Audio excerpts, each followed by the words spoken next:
ਓੰਕਾਰ ਸਤਿਗੁਰੂ ਤਿਹ ਪ੍ਰਸਾਦ ਸਚ ਹੋਏ। ਵਾਹਿਗੁਰੂ ਜੀ ਕੀ ਫਤਿਹ ਹੈ। ਵਿਘਨ ਵਿਨਾਸ਼ਨ ਸੋਏ। ਸਤਿਨਾਮ ਵਾਹਿਗੁਰੂ ਸਾਹਿਬ ਜੀ। ਅੰਤ ਸਮਾਂ ਅਬ ਭਇਓ ਹਮਾਰੇ। ਤਨ ਤਿਆਗੈ ਪਰਲੋਕ ਪਧਾਰੈ। ਜੁਗੋ ਜੁਗ ਅਟਲ ਜ਼ਬਰ ਸ਼ਤਰ ਤਖਤ ਦੇ ਮਾਲਕ, ਕਲ ਜੋ ਕੇ ਜਹਾਜ ਨਾਮ ਬਾਣੀ ਕੇ ਬੋਹਿਤ, ਪਤਤ ਪਾਵਨ ਭਗਤ ਵਸ਼ਲ ਕਿਰਪਾ ਨਿਧਾਨ, ਸਾਹਿਬ ਸਤਿਗੁਰੂ ਧੰਨ ਧੰਨ ਸ੍ਰੀ ਗੁਰੂ ਗ੍ਰੰਥ ਸਾਹਿਬ ਪਿਤਾ ਮਹਾਰਾਜ ਜੀ ਦੀ ਪਾਵਨ ਪਵਿੱਤਰ ਹਜ਼ੂਰੀ ਅੰਦਰ ਰਾਤਰੀ ਦੇ ਦੀਵਾਨਾਂ ਦੀਆਂ ਹਾਜ਼ਰੀਆਂ ਭਰ ਰਹੀ ਸਰਬੱਤ ਸੰਗਤ ਆਪ ਜੀ ਰੋਜ਼ਾਨਾ ਦੇ ਨੇਮ ਦੀ ਤਰ੍ਹਾਂ ਚੱਲ ਰਹੀ ਲੜੀਵਾਰ ਕਥਾ ਗੁਰ ਇਤਿਹਾਸ ਦੀ ਤਿਸ ਨੂੰ ਸਰਵਣ ਕਰਨ ਦੇ ਵਾਸਤੇ ਇਕੱਤਰ ਹੋਏ ਹੋ। ਵਿਚਾਰਾਂ ਦੀ ਪ੍ਰਾਰੰਭਤਾ ਕਰਨ ਤੋਂ ਪਹਿਲਾਂ ਸਾਹਿਬ ਕਮਾਲ ਸਤਿਗੁਰੂ ਧੰਨ ਧੰਨ ਸ੍ਰੀ ਗੁਰੂ ਗੋਬਿੰਦ ਸਿੰਘ ਸਾਹਿਬ ਜੀ ਮਹਾਰਾਜ ਤਿੰਨਾਂ ਦੁਆਰਾ ਬਖਸ਼ਿਸ਼ ਕੀਤੀ ਗਈ ਫਤਿਹ ਸਾਹਿਬ ਸ੍ਰੀ ਗੁਰੂ ਗ੍ਰੰਥ ਸਾਹਿਬ ਪਿਤਾ ਮਹਾਰਾਜ ਜੀ ਨੂੰ ਬੜੀ ਸ਼ਰਧਾ ਭਾਵਨਾ ਦੇ ਨਾਲ ਬਾ-ਅਦਬ ਸੀਸ ਝੁਕਾਉਂਦਿਆਂ ਹੋਇਆਂ ਬੁਲੰਦ ਆਵਾਜ਼ ਦੇ ਵਿੱਚ ਬੁਲਾਓ ਫਤਿਹ ਜੀ। ਵਾਹਿਗੁਰੂ ਜੀ ਕਾ ਖਾਲਸਾ ਵਾਹਿਗੁਰੂ ਜੀ ਕੀ ਫਤਿਹ। ਅੰਤ ਸਮਾਂ ਅਬ ਭਇਓ ਹਮਾਰੇ। ਤਨ ਤਿਆਗੈ ਪਰਲੋਕ ਪਧਾਰੈ। ਆਪ ਸਰਬੱਤ ਸੰਗਤ ਨੇ ਪਿਛਲੇ ਦੀਵਾਨਾਂ ਦੇ ਵਿੱਚ ਜਿਵੇਂ ਸਰਵਣ ਕੀਤਾ ਹੈ, ਧੰਨ ਸ੍ਰੀ ਗੁਰੂ ਰਾਮਦਾਸ ਜੀ ਮਹਾਰਾਜ ਤਿੰਨਾਂ ਦਾ ਜੋ ਵੱਡਾ ਸਪੁੱਤਰ ਹੈ ਬਾਬਾ ਪ੍ਰਿਥੀ ਚੰਦ, ਜੋ ਬਹੁਤ ਕਲੇ ਕਲੇਸ਼ ਕਰ ਰਿਹਾ ਹੈ, ਜਿੱਥੇ ਕੂੜ ਕਪਟ ਹਿਰਦੇ ਦੇ ਵਿੱਚ ਰੱਖਦਾ ਹੈ ਤੇ ਲਾਲਸਾ ਤੇ ਸੀ ਕਿ ਮੈਂ ਗੁਰਤਾ ਗੱਦੀ ਦਾ ਵਾਰਸ ਬਣਾ, ਪਰ ਸੇਵਾ ਨਹੀਂ ਕੀਤੀ, ਕਮਾਈ ਨਹੀਂ ਕੀਤੀ, ਕੋਈ ਘਾਲਣਾ ਨਹੀਂ ਘਾਲੀ। ਔਰ ਦੂਜੇ ਪਾਸੇ ਧੰਨ ਸ੍ਰੀ ਗੁਰੂ ਅਰਜਨ ਦੇਵ ਜੀ ਮਹਾਰਾਜ, ਜਿਨ੍ਹਾਂ ਨੇ ਸਤਿਗੁਰਾਂ ਜੀ ਤੋਂ ਦੂਰ ਰਹਿ ਕੇ ਵੀ ਪਾਵ ਲਾਹੌਰ ਦੀ ਧਰਤ ਤੇ ਰਹੇ, ਪਰਮੇਸ਼ਰ ਦੇ ਨਾਮ ਦੀ ਅਰਾਧਨਾ ਕੀਤੀ, ਪਰਮੇਸ਼ਰ ਨੂੰ ਜਪਦੇ ਰਹੇ ਤੇ ਪਿਤਾ ਗੁਰਦੇਵ ਦੇ ਨਾਲ ਸਨੇਹ ਰੱਖਿਆ। ਸਤਿਗੁਰੂ ਜੀ ਨੇ ਜੋਗ ਜਾਣਦੇ ਹੋਏ ਧੰਨ ਸ੍ਰੀ ਗੁਰੂ ਅਰਜਨ ਦੇਵ ਮਹਾਰਾਜ ਜੀ ਨੂੰ ਗੁਰਤਾ ਗੱਦੀ ਸੌਂਪ ਦਿੱਤੀ। ਪ੍ਰਿਥੀ ਚੰਦ ਨੇ ਕਲੇਸ਼ ਵਧਾ ਦਿੱਤਾ। ਜਿੱਥੇ ਬਾਬਾ ਬੁੱਢਾ ਸਾਹਿਬ ਜੀ ਦੇ ਨਾਲ ਝਗੜਾ ਕੀਤਾ, ਇਹ ਨਹੀਂ ਜਾਣਿਆ ਕਿ ਉਮਰ ਦੇ ਵਿੱਚ ਸਾਡੇ ਤੋਂ ਵਡੇਰੇ ਨੇ। ਧੰਨ ਸ੍ਰੀ ਗੁਰੂ ਨਾਨਕ ਦੇਵ ਮਹਾਰਾਜ ਜੀ ਦੇ ਸਮੇਂ ਤੋਂ ਸੇਵਾ ਦੇ ਵਿੱਚ ਨੇ ਗੁਰੂ ਘਰ ਦੇ ਵਿੱਚ। ਫਿਰ ਪਿਤਾ ਗੁਰਦੇਵ ਧੰਨ ਸ੍ਰੀ ਗੁਰੂ ਰਾਮਦਾਸ ਮਹਾਰਾਜ ਜੀ ਦੇ ਨਾਲ ਵੀ ਝਗੜਾ ਕੀਤਾ। ਸਤਿਗੁਰੂ ਜੀ ਨੇ ਵਿਚਾਰ ਕੀਤੀ, ਇੱਕ ਤੇ ਸਰੀਰ ਤਿਆਗਣ ਦਾ ਸਮਾਂ ਨਜ਼ਦੀਕ ਆ ਗਿਆ ਸੀ, ਕਿਉਂਕਿ ਧੰਨ ਸ੍ਰੀ ਗੁਰੂ ਅਮਰਦਾਸ ਪਾਤਸ਼ਾਹ ਮਹਾਰਾਜ ਜੀ ਨੇ ਜਿੰਨੀ ਕੁ ਸਵਾਸਾਂ ਦੀ ਪੂੰਜੀ ਬਖਸ਼ਿਸ਼ ਕੀਤੀ ਸੀ ਆਪਣੇ ਜੀਵਨ ਕਾਲ ਦੇ ਵਿੱਚੋਂ, ਉਹ ਸਮਾਂ ਉਹ ਮੋਹਲਤ ਪੁੱਗਣ ਵਾਲੀ ਸੀ। ਤੇ ਇਸ ਨੂੰ ਦੇਖਦਿਆਂ ਤੇ ਦੂਜਾ ਪ੍ਰਿਥੀ ਚੰਦ ਦੇ ਸੁਭਾਅ ਨੂੰ ਦੇਖਦਿਆਂ ਵਿਚਾਰ ਕੀਤਾ ਕਿ ਅੰਮ੍ਰਿਤਸਰ ਸਾਹਿਬ ਦੀ ਧਰਤ ਤੋਂ ਗੋਇੰਦਵਾਲ ਸਾਹਿਬ ਚਲੇ ਜਾਈਏ। ਸਤਿਗੁਰੂ ਜੀ ਜਿੱਥੇ ਗੋਇੰਦਵਾਲ ਸਾਹਿਬ ਗਏ, ਉੱਥੇ ਜਾ ਕੇ ਸ੍ਰੀ ਗੁਰੂ ਅਮਰਦਾਸ ਪਾਤਸ਼ਾਹ ਮਹਾਰਾਜ ਜੀ ਦੇ ਸਪੁੱਤਰ ਬਾਬਾ ਮੋਹਨ ਜੀ, ਬਾਬਾ ਮੋਹਰੀ ਜੀ ਨੂੰ ਮਿਲੇ। ਸਤਿਕਾਰਯੋਗ ਮਾਤਾ ਭਾਨੀ ਜੀ ਵੀ ਆਪਣੇ ਪੇਕੇ ਪਰਿਵਾਰ ਨੂੰ ਮਿਲੇ। ਧੰਨ ਸ੍ਰੀ ਗੁਰੂ ਅਰਜਨ ਦੇਵ ਮਹਾਰਾਜ ਜੀ ਨੂੰ ਜਿੱਥੇ ਪਿਆਰ ਦੁਲਾਰ ਦੇ ਕੇ ਉਹਨਾਂ ਨਿਵਾਜਿਆ, ਕਿਉਂਕਿ ਬੜੇ ਲੰਬੇ ਸਮੇਂ ਬਾਅਦ ਮਿਲੇ। ਚਾਹੇ ਗੁਰਤਾ ਗੱਦੀ ਦੇ ਉੱਪਰ ਸੁਭਾਏਮਾਨ ਹੋ ਗਏ, ਪਰ ਜੋ ਦੁਨਿਆਵੀ ਰਿਸ਼ਤੇ ਤਿੰਨਾਂ ਨੂੰ ਮੁੱਖ ਰੱਖਦਿਆਂ, ਜੋ ਮਾਮੇ ਦੇ ਰੂਪ ਦੇ ਵਿੱਚ ਬਾਬਾ ਮੋਹਨ ਜੀ ਤੇ ਬਾਬਾ ਮੋਹਰੀ ਜੀ ਤੇ ਉਹਨਾਂ ਦੇ ਘਰ ਵਾਲੀਆਂ ਤਿੰਨਾਂ ਨੇ ਬੜਾ ਸਨੇਹ ਕੀਤਾ। ਤੇ ਹੁਣ ਜਦੋਂ ਸਮਾਂ ਆਇਆ ਧੰਨ ਸ੍ਰੀ ਗੁਰੂ ਰਾਮਦਾਸ ਮਹਾਰਾਜ ਜੀ ਦਾ ਕਿ ਅਸੀਂ ਭਾਈ ਇਹ ਜੋ ਸਰੀਰਕ ਚੋਲਾ ਹੈ ਇਸ ਨੂੰ ਤਿਆਗ ਦੇਣਾ ਹੈ। ਸਰੀਰਕ ਚੋਲਾ ਤਿਆਗਣ ਤੋਂ ਪਹਿਲਾਂ ਸਤਿਗੁਰੂ ਜੀ ਨੇ ਜਿੱਥੇ ਸਿੱਖਾਂ ਨੂੰ ਕੋਲ ਬਿਠਾਇਆ, ਜਿੱਥੇ ਬਾਬਾ ਬੁੱਢਾ ਸਾਹਿਬ ਜੀ ਹੋਰ ਗੁਰੂ ਕੇ ਸਿੱਖ ਉਸ ਰਾਤ ਸੁੱਤੇ ਨਹੀਂ ਕਿ ਸਤਿਗੁਰੂ ਜੀ ਨੇ ਸਰੀਰ ਤਿਆਗ ਦੇਣਾ। ਰਾਤ ਦੇ 3 ਪਹਿਰ ਬਤੀਤ ਹੋ ਕੇ ਗੱਲਾਂ ਕਰਦਿਆਂ ਹੀ ਸਤਿਗੁਰੂ ਜੀ ਦੇ ਦਰਸ਼ਨ ਕਰਦਿਆਂ ਅੰਮ੍ਰਿਤ ਵੇਲਾ ਆਇਆ। ਸਤਿਗੁਰੂ ਜੀ ਨੇ ਸੌਚ ਇਸ਼ਨਾਨ ਕੀਤਾ, ਨਾਲ ਸਿੱਖ ਸੰਗਤਾਂ ਨੂੰ ਲਿਆ। ਬੌਲੀ ਸਾਹਿਬ ਜੋ ਧੰਨ ਸ੍ਰੀ ਗੁਰੂ ਅਮਰਦਾਸ ਪਾਤਸ਼ਾਹ ਮਹਾਰਾਜ ਬਣਵਾ ਗਏ ਸੀ, ਤਿਸ ਦੇ ਵਿੱਚ ਆ ਕੇ ਸਾਰੀਆਂ ਸੰਗਤਾਂ ਨੇ ਨਾਲ ਮਿਲ ਕੇ ਇਸ਼ਨਾਨ ਕੀਤਾ।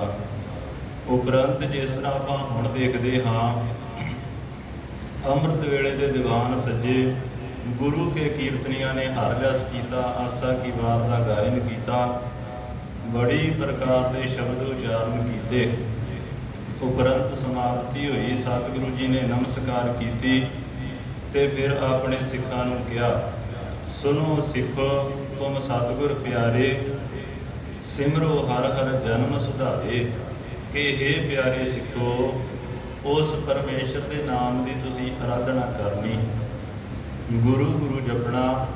ਔਰ ਜੇ ਗੁਰੂ ਗੁਰੂ ਜਪੋਗੇ, ਪਰਮੇਸ਼ਰ ਦਾ ਨਾਮ ਲਓਗੇ, ਤੇ ਫਿਰ ਕੀ ਹੋਵੇਗਾ? ਤੁਹਾਡਾ ਜੋ ਇਹ ਜਨਮ ਹੈ ਉਹ ਸੁਧਰ ਜਾਵੇਗਾ। ਕਿਉਂਕਿ ਗੁਰਬਾਣੀ ਦੇ ਬਚਨ ਅਸੀਂ ਸਰਵਣ ਕਰਦੇ ਹਾਂ ਕਿ ਅਸੀਂ ਇਹ ਜਨਮ ਸੁਧਾਰਨ ਦੇ ਵਾਸਤੇ ਆਏ ਹਾਂ। ਪੁਰਾਣੀ ਤੂੰ ਆਇਆ ਲਾਹਾ ਲੈਣ, ਔਰ ਲਾਹਾ ਕੀ ਹੈ? ਪਰਮੇਸ਼ਰ ਦੇ ਨਾਮ ਦਾ। ਕਿਉਂਕਿ ਇਸ ਜਨਮ ਦੇ ਵਿੱਚ ਅਸੀਂ ਪਰਮੇਸ਼ਰ ਦਾ ਨਾਮ ਜਪ ਸਕਦੇ ਹਾਂ। ਹੋਰ ਕਿਸੇ ਜਨਮ ਦੇ ਵਿੱਚ ਜੇ ਕੋਈ ਆ ਜਾਵੇ ਤੇ ਭਾਈ ਇਸ ਰਸਨਾ ਦੇ ਨਾਲ ਸਤਿਗੁਰੂ ਜੀ ਦੇ ਗੁਣ, ਸਤਿਗੁਰੂ ਜੀ ਦੀ ਕੀਰਤੀ ਨਹੀਂ ਕਰ ਸਕਦਾ। ਗੁਰਬਾਣੀ ਦੇ ਬਚਨ ਹੀ ਆਪਾਂ ਜਦੋਂ ਪੜ੍ਹਾਂਗੇ ਤੇ ਦਾਤਾ ਜੀ ਕਹਿੰਦੇ ਕਿ 4 ਪਾਵ ਦੋਏ ਸਿੰਘ ਗੁੰਗ ਮੁਖ, ਤਬ ਕੈਸੇ ਗੁਣ ਗਈ ਹੈ ਰੇ। ਭਾਵ 4 ਪੈਰ ਲੱਗ ਗਏ, 2 ਸਿੰਘ ਲੱਗ ਗਏ, ਭਾਵ ਜਾਨਵਰ ਬਣ ਗਿਆ, ਫਿਰ ਪਰਮੇਸ਼ਰ ਦਾ ਨਾਮ ਨਹੀਂ ਜਪਿਆ ਜਾਣਾ। ਇਸ ਦੇਹੀ ਦੇ ਵਿੱਚ ਰਹਿ ਕੇ ਪਰਮੇਸ਼ਰ ਦੇ ਨਾਮ ਨੂੰ ਜਪਣਾ ਕਰ। ਸਤਿਗੁਰੂ ਜੀ ਕਹਿੰਦੇ ਕਿ ਭਾਈ ਜਨਮ ਨੂੰ ਸਵਾਰ ਲਓ, ਅੰਤ ਸਮਾਂ ਅਬ ਹਮੋ ਹਮ ਭਇਓ ਹਮਾਰੋ, ਤਨ ਤਿਆਗੈ ਪਰਲੋਕ ਪਧਾਰੈ। ਸਾਡਾ ਅੰਤ ਸਮਾਂ ਆ ਗਿਆ ਹੈ, ਅਸੀਂ ਇਸ 5 ਭੂਤਿਕ ਸਰੀਰ ਨੂੰ ਤਿਆਗ ਦੇਣਾ ਹੈ, ਔਰ ਇਸ ਸਰੀਰ ਨੂੰ ਤਿਆਗ ਕੇ ਪਰਲੋਕ ਚਲੇ ਜਾਣਾ ਹੈ। ਸ੍ਰੀ ਨਾਨਕ ਗੁਰ ਅੰਗਦ ਔਰ ਸ੍ਰੀ ਗੁਰ ਅਮਰ ਚੌਥ ਤਨ ਮੋਰਾ। ਸਾਡੇ ਤੋਂ ਪਹਿਲਾਂ ਧੰਨ ਸ੍ਰੀ ਗੁਰੂ ਨਾਨਕ ਦੇਵ ਜੀ ਮਹਾਰਾਜ, ਫਿਰ ਧੰਨ ਸ੍ਰੀ ਗੁਰੂ ਅੰਗਦ ਦੇਵ ਜੀ ਮਹਾਰਾਜ, ਸ੍ਰੀ ਗੁਰੂ ਅਮਰਦਾਸ ਪਾਤਸ਼ਾਹ ਜੀ ਮਹਾਰਾਜ, ਔਰ ਚੌਥਾ ਤਨ ਸਾਡਾ ਹੈ। ਕਿਉਂਕਿ ਇਹ ਤਨ ਸਤਿਗੁਰੂ ਜੀ ਨੇ ਬਦਲੀ ਕੀਤੇ, ਪਰ ਜੋਤ ਇੱਕ ਹੀ ਰਹੀ। ਜਿਸ ਤਰ੍ਹਾਂ ਮਨੁੱਖ ਦਾ ਤਨ ਇੱਕ ਹੈ, ਕੱਪੜੇ ਜਿੰਨੇ ਮਰਜ਼ੀ ਬਦਲੀ ਜਾਵੇ, ਇਸ ਤਰ੍ਹਾਂ ਜੋਤ ਇੱਕ ਹੈ, ਜਾਮੇ ਸਤਿਗੁਰੂ ਜੀ ਨੇ ਬਦਲੇ ਨੇ। ਕਹਿੰਦੇ ਕਿ ਪਹਿਲਾਂ 3 ਸਤਿਗੁਰੂ ਸੱਚੇ ਪਾਤਸ਼ਾਹ ਰਹੇ, ਔਰ ਚੌਥਾ ਤਨ ਸਾਡਾ। ਇਸ ਨੂੰ ਵੀ ਅਸੀਂ ਹੁਣ ਤਿਆਗ ਕੇ ਇੱਥੋਂ ਕੂਚ ਕਰ ਜਾਣਾ ਹੈ। ਚਾਰਾਂ ਗੁਰ ਕੋ ਦਰਸ ਵਸੇਖਾ, ਪੰਚਮ ਸ੍ਰੀ ਅਰਜਨ ਬਪ ਦੇਖਾ। ਪਿਆਰੀ ਸੰਗਤ ਜੀ, ਤੁਸੀਂ ਕੀ ਕਰਨਾ ਹੈ? ਜਿਸ ਤਰ੍ਹਾਂ ਪਹਿਲੇ 4 ਸਰੂਪ ਸੀ ਸਾਡੇ ਸਮੇਤ, ਔਰ ਪੰਜਵੇਂ ਹੁਣ ਧੰਨ ਸ੍ਰੀ ਗੁਰੂ ਅਰਜਨ ਦੇਵ ਜੀ ਮਹਾਰਾਜ, ਇਹਨਾਂ ਦੇ ਵਿੱਚ ਤੁਸੀਂ ਚਾਰੇ ਹੀ ਸਰੂਪਾਂ ਨੂੰ ਦੇਖਣਾ ਹੈ। ਭਾਵ ਜਿਵੇਂ ਤੁਸੀਂ ਸਾਡੇ ਨਾਲ ਜੁੜੇ ਸੀ, ਸ਼ਰਧਾ ਸੀ ਤੁਹਾਡੀ, ਸਾਡਾ ਸਤਿਕਾਰ ਕਰਦੇ ਸੀ, ਇਸੇ ਤਰ੍ਹਾਂ ਧੰਨ ਸ੍ਰੀ ਗੁਰੂ ਅਰਜਨ ਦੇਵ ਮਹਾਰਾਜ ਜੀ ਦੇ ਨਾਲ, ਚਰਨਾਂ ਦੇ ਨਾਲ ਤੁਸੀਂ ਪਿਆਰ ਬਣਾਉਣਾ ਹੈ ਔਰ ਇਹਨਾਂ ਦਾ ਸਤਿਕਾਰ ਵੀ ਸਾਡੇ ਬਰਾਬਰ, ਸਾਡੇ ਤੁਲ ਕਰਨਾ ਹੈ। ਏਕ ਰੂਪ ਪੰਚਾਂ ਕੋ ਜਾਨਾ, ਭੇਦ ਰਤੀ ਕੋ ਨਹੀਂ ਮਨ ਠਾਨਾ। ਔਰ ਇੱਕ ਰੂਪ ਜਾਣਨਾ ਹੈ, ਰਤੀ ਭਰ ਵੀ ਮਨ ਦੇ ਵਿੱਚ ਭੇਦ ਨਹੀਂ ਲਿਆਉਣਾ ਕਿ ਸ਼ਾਇਦ ਪਹਿਲੇ ਸਤਿਗੁਰੂ ਕੁਝ ਹੋਰ ਸੀ ਔਰ ਇਹ ਹੋਰ ਹਨ। ਸਤਿਗੁਰੂ ਜੀ ਨੇ ਆਪਣੇ ਜੀਵਨ ਹਯਾਤੀ ਦੇ ਵਿੱਚ ਸੰਗਤਾਂ ਨੂੰ ਇਹ ਉਪਦੇਸ਼ ਕਰ ਦਿੱਤਾ ਕਿ ਭਾਈ ਮਨ ਦੇ ਵਿੱਚ ਕਿਤੇ ਭੇਦ, ਕਿਤੇ ਵਿਚਾਰ, ਕਿਤੇ ਭਰਮ ਨਾ ਆ ਜਾਵੇ। ਹੁਣ ਜਿਵੇਂ ਅੱਜ ਅਸੀਂ ਦੇਖਦੇ ਹਾਂ, ਖਿਮਾ ਕਰ ਦੇਣਾ ਜੇ ਕਿਸੇ ਨੂੰ ਇਹ ਬਚਨ ਕੋਈ ਗਲਤ ਲੱਗੇ। ਕਈ ਸਿੱਖ, ਕਈ ਵਿਚਾਰੇ, ਕਈ ਵੀਰ ਭਰਾ ਕਹਿ ਦਿੰਦੇ ਨੇ ਕਿ ਅਸੀਂ ਗੁਰੂ ਨਾਨਕ ਦੇ ਸਿੱਖ ਹਾਂ, ਗੁਰੂ ਗੋਬਿੰਦ ਸਿੰਘ ਸੱਚੇ ਪਾਤਸ਼ਾਹ ਮਹਾਰਾਜ ਜੀ ਦੇ ਸਿੰਘ ਨਹੀਂ। ਕਈਆਂ ਦੇ ਇਹ ਬਚਨ ਹੁੰਦੇ ਨੇ। ਹੁਣ ਇੱਥੇ ਸਤਿਗੁਰੂ ਕਹਿ ਰਹੇ ਨੇ ਕਿ ਭਾਈ ਰਤੀ ਭਰ ਵੀ ਭੇਦ ਨਹੀਂ ਜਾਣਨਾ। ਜੈਸਾ ਸਰੂਪ ਧੰਨ ਸ੍ਰੀ ਗੁਰੂ ਨਾਨਕ ਦੇਵ ਮਹਾਰਾਜ ਜੀ ਦਾ ਸੀ, ਵੈਸਾ ਹੀ ਦਸਵੇਂ ਪਿਤਾ ਦਾ ਹੈ। ਸਤਿਗੁਰੂ ਜੀ ਕਹਿੰਦੇ ਕਿ ਭੇਦ ਨੂੰ ਨਾ ਜਾਣਦੇ ਹੋਏ ਇਹ ਭੇਦ ਨਹੀਂ ਕਰਨਾ ਔਰ ਸ੍ਰੀ ਗੁਰੂ ਅਰਜਨ ਦੇਵ ਮਹਾਰਾਜ ਜੀ ਨੂੰ ਸਾਡੇ ਤੁਲ ਸਨਮਾਨ ਦੇਣਾ ਹੈ। ਪਲਤ ਪਲਤ ਗਨ ਸਿੱਖ ਸਹਾਇਕ, ਇਹ ਸਭ ਭਾਰ ਧਰ ਦੇ ਲਾਇਕ। ਔਰ ਤੁਹਾਡੇ ਹਾਲਤ ਦੇ ਵਿੱਚ ਭਾਵ ਇੱਥੇ ਔਰ ਪਲਤ ਪਰਲੋਕ ਦੇ ਵਿੱਚ ਇਹਨਾਂ ਨੇ ਤੁਹਾਡੇ ਸਹਾਇਕ ਹੋਣਾ ਹੈ। ਔਰ ਇਹ ਭਾਰ ਹੈ ਜਿਹੜਾ ਇਸ ਨੂੰ ਜਰਨ ਦੇ, ਇਸ ਨੂੰ ਚੁੱਕਣ ਦੇ ਇਹ ਲਾਇਕ ਹਨ ਧੰਨ ਸ੍ਰੀ ਗੁਰੂ ਅਰਜਨ ਦੇਵ ਮਹਾਰਾਜ ਜੀ। ਔਰ ਜਦੋਂ ਆਪਾਂ ਭੱਟ ਸਾਹਿਬਾਨ ਦੇ ਸਵਈਏ ਪੜ੍ਹਾਂਗੇ ਤੇ ਉਹਨਾਂ ਨੇ ਵੀ ਕਿਹਾ ਸੀ ਕਿ ਧੰਨ ਸ੍ਰੀ ਗੁਰੂ ਅਰਜਨ ਦੇਵ ਮਹਾਰਾਜ ਜੀ ਜਹਾਜ਼ ਹਨ ਜੋ ਇਸ ਸੰਸਾਰ ਸਮੁੰਦਰ ਤੋਂ ਸਾਡੇ ਜੀਵਾਂ ਦਾ ਪਾਰ ਉਤਾਰਾ ਕਰ ਸਕਦੇ ਹਨ। ਦੇ ਗੁਰਤਾ ਗਾਦੀ ਕੋ ਸ਼ੋਭਾ, ਰਤਨਾ ਕਰ ਗੰਭੀਰ ਅਸ਼ੋਭਾ। ਔਰ ਗੁਰਤਾ ਗੱਦੀ ਦੇ ਉੱਪਰ ਜਦੋਂ ਵਿਰਾਜਮਾਨ ਹੋਏ, ਇਹ ਇਸ ਨੂੰ ਹੋਰ ਸ਼ੋਭਾ ਭਾਵ ਵਧਾਉਣਗੇ। ਔਰ ਰਤਨਾ ਕਰ ਕਹਿੰਦੇ ਨੇ ਸਮੁੰਦਰ ਨੂੰ, ਔਰ ਕਹਿੰਦੇ ਇਹ ਅਥਾਹ ਸਮੁੰਦਰ ਨੇ। ਭਾਵ ਸ੍ਰੀ ਗੁਰੂ ਅਮਰਦਾਸ ਪਾਤਸ਼ਾਹ ਮਹਾਰਾਜ ਜੀ ਦੇ ਬਚਨ ਜੋ ਉਹਨਾਂ ਨੇ ਕਿਹਾ ਸੀ ਕਿ ਦੋਹਿਤਾ ਬਾਣੀ ਕਾ ਬੋਹਿਤਾ, ਭਾਵ ਇਹ ਬਹੁਤ ਜ਼ਿਆਦਾ ਬਾਣੀ ਰਚਣਗੇ। ਸਤਿਗੁਰੂ ਜੀ ਕਹਿੰਦੇ ਕਿ ਇਹ ਸਮੁੰਦਰ ਹਨ, ਤੁਸੀਂ ਇਹਨਾਂ ਦੇ ਨਾਲ ਜੁੜ ਕੇ ਰਹਿਣਾ ਹੈ। ਇਸ ਕੇ ਸੰਗ ਜੋ ਰਚੈ ਕੁਟਾਈ, ਪੁੱਜੈ ਨਾ ਦੀਨ ਦੁਨੀ ਦੁਖ ਪਾਈ। ਇੱਕ ਤਾਂ ਸਤਿਗੁਰੂ ਜੀ ਦੇਖਦੇ ਸਨ ਕਿ ਪਿਰਥੀ ਚੰਦ ਹੈ ਜੋ ਉਹ ਕੂਟਨੀਤੀਆਂ ਧਾਰਨ ਕਰਦਾ ਹੈ, ਸ੍ਰੀ ਗੁਰੂ ਅਰਜਨ ਦੇਵ ਮਹਾਰਾਜ ਜੀ ਦੇ ਨਾਲ ਲੜਦਾ ਹੈ। ਸਤਿਗੁਰੂ ਜੀ ਕਹਿੰਦੇ ਕਿ ਇਹਨਾਂ ਦੇ ਨਾਲ ਜਿਹੜਾ ਕੁਟਾਈ ਕਰੇਗਾ, ਭਾਵ ਜੋ ਇਹਨਾਂ ਦੇ ਪ੍ਰਤੀ ਮਨ ਦੇ ਵਿੱਚ ਖੋਟ ਰੱਖੇਗਾ, ਫਿਰ ਉਹ ਦੀਨ ਤੇ ਦੁਖੀ, ਔਰ ਜਿੱਥੇ ਇਸ ਸੰਸਾਰ ਦੇ ਵਿੱਚ ਦੁੱਖ ਪਾਵੇਗਾ ਉੱਥੇ ਪਰਲੋਕ ਦੇ ਵਿੱਚ ਵੀ ਕਹਿੰਦੇ ਕਿ ਉਹਨੂੰ ਦੁੱਖ ਸਹਾਰਨੇ ਪੈਣਗੇ। ਮੋਹਨ ਅਪਰ ਮੋਹਰੀ ਸਾਥ, ਕਹਿਓ ਬਾਕ ਛੋਟੀ ਕੁਲਨਾਥ। ਇਸ ਤੋਂ ਉਪਰੰਤ ਸਤਿਗੁਰੂ ਜੀ ਨੇ ਬਾਬਾ ਮੋਹਨ ਜੀ ਔਰ ਬਾਬਾ ਮੋਹਰੀ ਜੀ, ਉਹਨਾਂ ਦੇ ਨਾਲ ਸਤਿਗੁਰੂ ਜੀ ਨੇ ਬਚਨ ਕੀਤੇ ਹਨ। ਤੁਮ ਗੰਭੀਰ ਧੀਰ ਮਤਵੰਤੇ, ਪਿਤ ਆਇਸ ਨਿਤ ਚਿਤ ਬਰਤੰਤੇ। ਔਰ ਵੇਖੋ ਸਤਿਗੁਰੂ ਜੀ ਕਹਿੰਦੇ ਕਿ ਬਾਬਾ ਮੋਹਨ ਜੀ, ਬਾਬਾ ਮੋਹਰੀ ਜੀ, ਤੁਸੀਂ ਬੜੇ ਗੰਭੀਰ ਹੋ, ਧੀਰ ਜਵਾਨ ਹੋ, ਭਾਵ ਸ਼ਿਮਾ ਦੇ ਸਾਗਰ ਹੋ। ਔਰ ਜਿਸ ਤਰ੍ਹਾਂ ਤੁਹਾਡੇ ਪਿਤਾ ਜੀ ਨੇ ਕਿਹਾ, ਭਾਵ ਧੰਨ ਸ੍ਰੀ ਗੁਰੂ ਅਮਰਦਾਸ ਪਾਤਸ਼ਾਹ ਜੀ ਨੇ ਕਿਹਾ, ਤੁਸੀਂ ਉਹਨਾਂ ਦੇ ਕਹਿਣੇ ਦੇ ਵਿੱਚ ਰਹੇ, ਉਹਨਾਂ ਦੀ ਹਰੇਕ ਗੱਲ ਮੰਨਦੇ ਰਹੇ। ਕਿਉਂਕਿ ਪਹਿਲਾਂ ਦੇ ਥੋੜ੍ਹੀ ਕੁ ਭਾਵਨਾ ਆਈ ਸੀ ਉਹਨਾਂ ਦੇ ਮਨ ਦੇ ਵਿੱਚ ਵੀ, ਜਦੋਂ ਧੰਨ ਸ੍ਰੀ ਗੁਰੂ ਰਾਮਦਾਸ ਪਾਤਸ਼ਾਹ ਮਹਾਰਾਜ ਜੀ ਨੂੰ ਗੱਦੀ ਦੇ ਉੱਪਰ ਬਿਠਾ ਦਿੱਤਾ ਸੀ। ਪਰ ਜਦੋਂ ਸ੍ਰੀ ਗੁਰੂ ਅਮਰਦਾਸ ਪਾਤਸ਼ਾਹ ਮਹਾਰਾਜ ਜੀ ਨੇ ਵਰਜਿਆ ਕਿ ਭਾਈ ਬਾਬਾ ਮੋਹਨ ਜੀ, ਬਾਬਾ ਮੋਹਰੀ ਜੀ, ਜੋ ਸੇਵਾ ਕਰਦਾ ਹੈ ਫਲ ਉਸ ਨੂੰ ਪ੍ਰਾਪਤ ਹੁੰਦਾ ਹੈ, ਦੂਜੇ ਨੂੰ ਫਲ ਪ੍ਰਾਪਤ ਨਹੀਂ ਹੁੰਦਾ। ਤੇ ਕਹਿੰਦੇ ਜਦੋਂ ਸਤਿਗੁਰੂ ਜੀ ਨੇ ਬਚਨ ਕੀਤੇ ਤੁਸੀਂ ਉਹਨਾਂ ਦੇ ਵਿੱਚ ਕਹਿਣੇ ਦੇ ਵਿੱਚ ਰਹੇ ਸੀ। ਸਿਮਾਵੰਤ ਗੁਣ ਬੈਸ ਮਹਾਨੇ ਅਨ ਸੋਏ ਕਿਸ਼ੁਭ ਮਨ ਨੈ ਮਾਨੇ।